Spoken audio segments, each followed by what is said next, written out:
Assalamualaikum, salam literasi. Putu Buku edisi Ramadan 1444 Hijriah. Masuk ke hari ini, hari yang ke-19. Saya bersama satu buku, SEI Empowerment, ya. Spiritual, Emotional, and Intellectual Empowerment, Road to the Great Success, meraih kesuksesan tanpa batas. Tulisan karya Fathudin Ja'far MA dan terbitan dari penerbitnya Spiritual Learning Center tahun 2006. Buku yang sudah cukup lama ya terbitnya ya, dan ini buku yang menarik karya Pak Fathudin Ja'far ya. Cukup komprehensif, cukup tebal, cukup lengkap. Seperti biasa, Putu Buku mungkin tidak akan bisa menyampaikan bedah buku atau review buku secara serius. Saya hanya menyampaikan tentang apa yang saya pikirkan dan apa yang saya rasakan dari setelah membaca atau berinteraksi dengan buku ini. Buku ini sudah saya baca dalam waktu yang cukup panjang ya, karena memang isiannya butuh saya tidak berhasil membaca secara cepat ya, buku ini. Jadi saya menyelesaikan udah cukup lama, pelan-pelan. Ya, yang pertama, buku ini terdiri dari 3 bagian ya, di luar pendahuluan dan penutup ya. Ada 3 bagian. Jadi pertama mukadimah dan pembuka ya. Ada kata pengantar disampaikan oleh Dr. Salim Sagaf Al-Jufri. Di pembuka itulah penulis memaparkan 3 pertanyaan besar ya. 3 pertanyaan besar yang membutuhkan kita untuk menjawabnya ya. Pertanyaan apa itu ya? Pertanyaan siapa saya? Bentar dulu ya. Pertanyaannya itu siapa kita? Pertanyaannya adalah dari mana saya berawal, sedang mengapa dan mau apa saya di dunia ini, atau apa misi dan visi hidup saya di dunia ini, dan mau kemana saya meninggalkan kehidupan dunia yang fana ini. Jadi pertanyaannya gitu ya, dari mana saya berasal, sedang apa, jadi masa lalu, kini, dan kita mau kemana. Buku ini sebenarnya, ini menariknya buku ini ya. Buku ini selain paparan yang panjang dan detail, rapi, sistematis, dia juga menyajikan bantuan visualisasi yang menurut saya cukup informatif ya.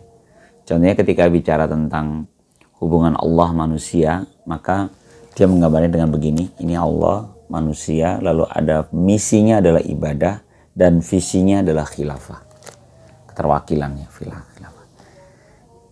Lalu disampaikan tentang bahayanya materialisme, karena dalam pelaksanaan tugasnya di khilafah itulah ada dorongan manusia untuk terjebak pada pemikiran materialisme yang mengesampingkan aspek ruhiyah kita sebagai makhluk ruhani. Jadi ada tabel yang membedakan antara manusia, malaikat, jin, hewan, dan iblis, setan. Menurut saya ini juga bagian yang sangat menarik ya. Ini memang kelebihan buku ini menurut saya itu. Penulis mampu membuat tabel-tabel, membuat diagram-diagram yang sangat informatif. Jadi peta pemahaman kita itu runut ya. Manusia itu fisik sempurna, visinya ibadah, misinya ibadah, visinya khalifah. Malaikat itu fisiknya nggak nyata, misinya ibadah, visinya prajurit atau pegawai Allah. Jin itu fisiknya tidak nyata, misinya ibadah, karena kan tidak diciptakan jin dan manusia kan, berarti misinya sama dengan kita, tapi visinya nggak ada visinya. Jadi hewan pun sama ya, beribadah tapi nggak ada visinya. Iblisnya, kalau iblis misinya menyesatkan manusia, tapi visinya juga nggak ada. Jadi inilah kelebihan kita sebagai manusia ya, yang memiliki misi hidup ibadah dan visinya sebagai khalifah di muka bumi ini. Lalu berikutnya di bagian satunya dia baru metode metode say empowerment. Say empowerment ini adalah spiritual, emosional, intelektual empowerment.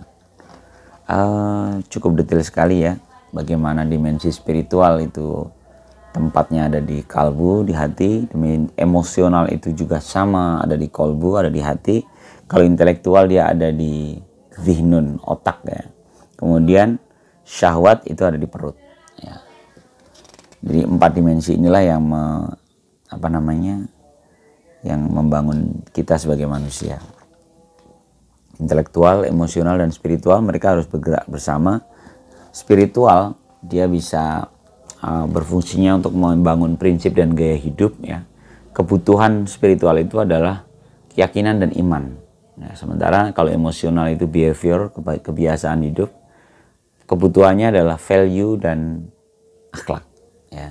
Kemudian intelektual itu pelita, dia cahaya menerangi perjalanan kita, dan kebutuhannya adalah ilmu yang bermanfaat, ilmu mengenal Tuhan dan manusia, kehidupan dalam semesta. Jadi ilmu pengetahuan lah asupannya intelektual ya. Menurut saya ini juga cukup menarik ya, informasi tentang say itu ya. Kemudian cukup banyak ya, banyak tool-tool yang disampaikan, banyak dalil-dalil ayatnya yang tentang referensi tentang say metode say ini ya. Spiritualnya bagaimana kita memahami tauhid ya. Sumber-sumber informasinya ya kan dari Allah ya, dari manusia, dari jin, dan dari iblis setan. Jadi kita memiliki ruang-ruang untuk menangkap menangkap pengetahuan kita. Ada wahyu yang dia turun dalam sunnah Nabi ya. Wahyu itu Al-Quran, terus dijelaskan oleh sunnah Nabi, ataupun sunnah kauniyah, yaitu alam kondisi, alam kenyataan. Dan itu menjadikan satu informasi ya, informasi, dan informasi itulah yang disusun menjadi the way of life, jalan hidup kita. Menurut saya itu juga cukup menarik ya. Nah, apa yang perlu diperhatikan ya? Itu tadi kalau spiritual. Kalau nanti emosional, nanti kita bicara tentang bagaimana emosi itu dibangun ya, bisa mengendalikan diri. Nah, itu bagian dari emosional. Oke, kemudian nah ini yang sangat menarik ketika jadi bab kedua. Sekarang tadi kan saya bab pertama tentang say empowerment. Di bab kedua itu itu masih bab pertama kali ya. Ya betul, bab 2 itu adalah 10 nobel karakter. Jadi 10 karakter dalam say empowerment. Sebenarnya kalau teman-teman di materi kajian tuh ada juga yang menyebutnya sebagai 10 muasofat kalau bahasa ini ya. Muasofat, sifat-sifat yang dipenuhi oleh seorang beriman itu apa saja gitu. Nah, kalau di sini itu 10 karakter gitu ya. Ya, ada beberapa 10 karakternya. Tapi yang menarik itu dirinci detailnya. Jadi 10 karakter itu kita bacain dulu sekilas ya. 10 karakter itu akhlak yang kuat ya kan. Terus semua urusannya teratur ya. Ketiga manajemen waktunya bagus.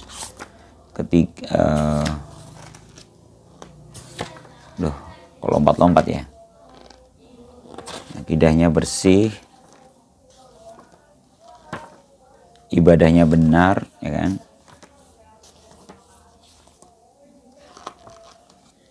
Sorry ini lompat-lompat ya. Tapi yang jelas yang kita sampaikan ini aja yang menarik, yang mungkin teman-teman bisa jadi renungan bersama. Ini termasuk yang pernah saya sampaikan dulu ke anak-anak saya. Ketika bicara, ini dia nih. 10 karakter itu pertama akidah bersih, tanggung jawab sosial, manajemen waktu yang baik, urusannya teratur, mampu mengendalikan diri, fisik kuat, terampil, wawasan luas, akhlaknya kuat, ibadahnya benar. Jadi ada 10 karakter digambarkan di situ. Saya ulangi lagi ya, akidah bersih, ibadah benar, akhlaknya kuat, wawasannya luas, terampil, fisik kuat, mampu mengendalikan diri, urusan teratur, manajemen waktunya baik, tanggung jawab sosial. Itu 10. Nah, yang menarik di setiap poin itu diperjelas gitu ya. Terlebih ketika bicara manajemen waktu, itu sampai ada nih tabel. Ini detail sekali. Kalau engkau karyawan, maka bagaimana cara mengatur? Dia ngasih contoh. Jadi sebenarnya ini bukan panduan kaku ya. Contoh berarti kapan kita sholat subuh harus bangun, perlu ke masjid, bagaimana zikir berapa menit, baca Qurannya berapa menit, sarapannya berapa, dan fasilitas alat bantunya apa gitu misalnya. Oh kalau di perjalanan mungkin baca Qurannya harus dalam bentuk digital misalnya. Itu diceritain detail sekali. Bahkan sampai dengan zuhur dia harus bicara apa, lalu asar perjalanan pulang, maghrib apakah sudah sampai di rumah, dan sempatkah kita membaca buku-buku yang bermanfaat gitu.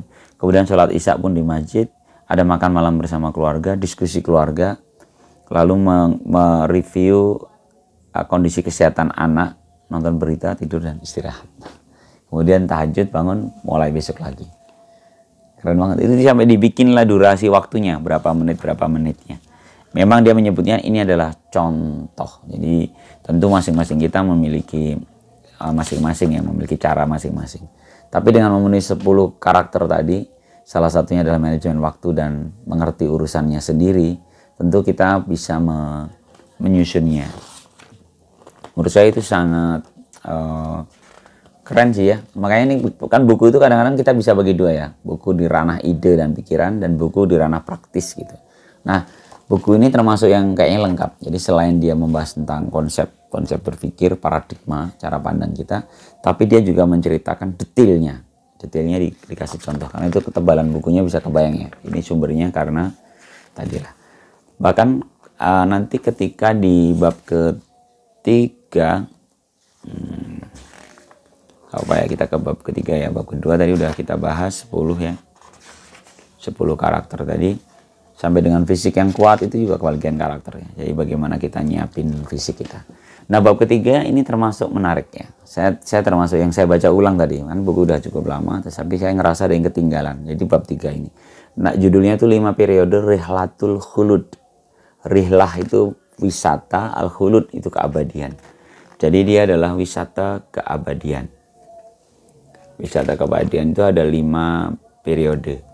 Periode pertama adalah kematian pertama. Dan itu ada di alam ruh. Yang sebenarnya kita memang belum ada. Dari nggak ada, di alam ruh itu diambil terus dimasukkan ke dalam janin, itu dari kehidupan kedua. Jadi periode pertama kematian pertama. Periode kedua kehidupan pertama. Terus periode ketiga kematian kedua. Jadi kemudian setelah kita hidup di muka bumi ini, kita dimatikan kembali. Ya. Kemudian masuk ke alam barzah yang kita nggak tahu sampai kapan durasinya. Ya. Kalau di sini sampai dikasih waktunya ya. Jadi kalau kematian pertama itu ada di alam ruh, kehidupan pertama itu di dunia dan waktunya 0 sampai 60-an tahun kan. Nggak panjang, dunia itu nggak panjang. Kemudian yang ketiga itu kematian kedua itu adalah di alam barzah. Kehidupan kedua itu di awal akhirat ya, dan itu waktunya kita nggak tahu. Terus periode kelima kembali kepada Allah dan itu abadi. Menurut saya ini sebuah fase yang menarik. Nanti setiap fase di buku ini disampaikan penjelasannya yang menjadi titik poin kalau saya membacanya. Ini jadi si penulis ini menarik fase yang panjang gitu, yang kita jadi tahu bahwa bahkan di dunia ini pun hanya salah satu fase. Kan tadi hanya periode kedua aja kan. Jadi tadinya kita mati di alam ruh, dihidupkan di dunia, dan di alam dunia ini sekarang kita ada di sini. Itu hanya pendek sekali dari rangkaian panjang itu.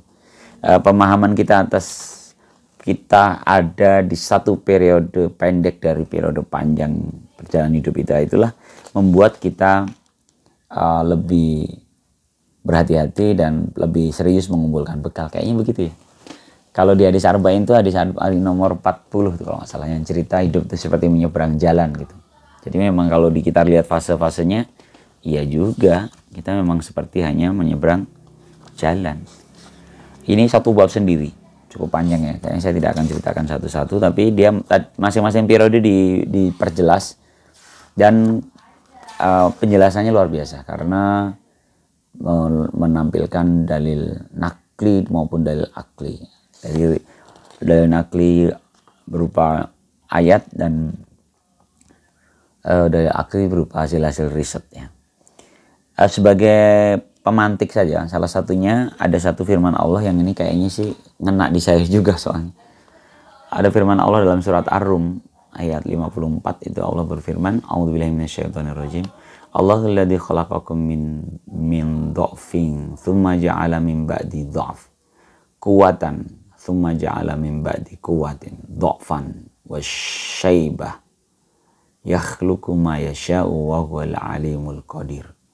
Jadi Allah, dialah yang menciptakan kamu lemah, kemudian dia menjadikan kamu sesudah lemah itu kuat. Kemudian dia menjadikan kamu sesudah kuat itu lemah kembali dan beruban. Dia menciptakan apa yang dikehendakinya dan dia maha mengetahui lagi maha kuasa.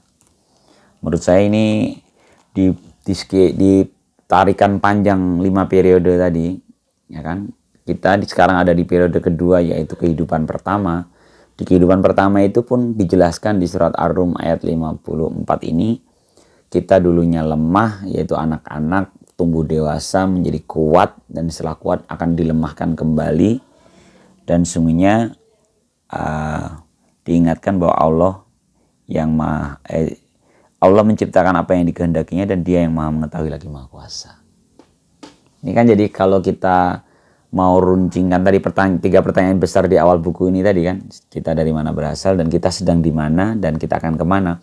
Dan di sedang di mana inilah kita bisa cari titik tepatnya gitu. Titiknya jelas kita di periode kedua yaitu kehidupan pertama dan di usia mana dan di titik lemah yang mana gitu. Apakah sudah mulai melemah atau proses masih sedang kenceng kuat? Kalau saya sih kayaknya udah mulai melemah ya. Usia 48 ya. Silakan teman-teman ini bisa jadi bahan renungan. Di sini ceritakan juga tipologinya, tipologi manusia itu seperti apa dan bagaimana kita mencari hidayah dan bagaimana kita terjebak oleh kesesatan dan jenis-jenis kesesatannya itu disampaikan dengan cara yang sangat komprehensif ya. Sehingga seru ini. Bahkan ada satu gambaran, ini hadis ya, ada gambaran tentang bidak angan-angan ini hadis ya, bagaimana angan-angan itu menembus batas realitas kemanusiaan kita. Jadi usia kita, angan-angan kita itu kadang-kadang berlebihan menembus batasan usia kita. Oke, sepertinya itu di bab 3. Saya nggak bisa cerita semuanya ya. Bagaimana sampai ke hari pembangkitan, bagaimana kiamat, bagaimana padang mahsyar, diceritakan semua. Karena memang kehidupan di sini kan kita hanya pendek sekali, tadi kan hanya periode kedua saja. Oke, itu bab 3 dan akhirnya tentu di terakhir yaitu penutup. Ya. Penutupnya ada ujiannya sebenarnya. Ada ujian asesmennya, lampirannya. Dan beberapa tazkirahnya ya. Apa yang bisa kita catat dalam buku ini. Cukup tebal. Silakan lah ya teman-teman, ini kalau mau, nggak tahu masih ada nggak buku yang masih terbit lagi nggak ya. Kalau ini terbitan kedua, pertamanya dia 2006, keduanya 2007 kalau nggak salah. Saya nggak tahu kalau terbitan berikutnya ya. Ya 2007 dulu edisi keduanya, cetakan kedua. Saya beli di cetakan kedua. Mungkin itu ya. Ini buat bekalan obrolan santai setelah tarawih di hari yang ke-19. Selamat lanjutkan ibadah puasa. Salam literasi. Assalamualaikum warahmatullahi wabarakatuh.